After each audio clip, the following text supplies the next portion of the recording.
let's make a double crochet. So I've made a few already. There they are. They're slightly taller than the half double crochet, which was my green round down there. So a double crochet starts the same as a half double. You do a yarn over for your hook, and then you go into the position you need to be in, stitch or space. You've got 3 loops on the hook, just like we did with the half double. Then you yarn over and you pull through only the first 2 loops. That's the first step. Then you yarn over again and you pull through the second 2 loops. And that gives you a double crochet. And you can see it's much taller than the half double. And that's the reason we call this a half double, is because we only did a 1 step. We put a yarn over, we pulled up a loop, we had 3 loops on the hook, and we pulled through all of them at once, and that gave us a half double, and you can see it's already shorter. So for the full double crochet, it's a 2-step.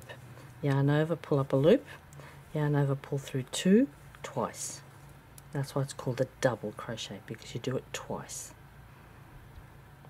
Okay, very easy. Yarn over, pull up a loop, yarn over, pull through 2, yarn over, pull through 2, yarn over, pull up a loop, pull through 2, pull through 2.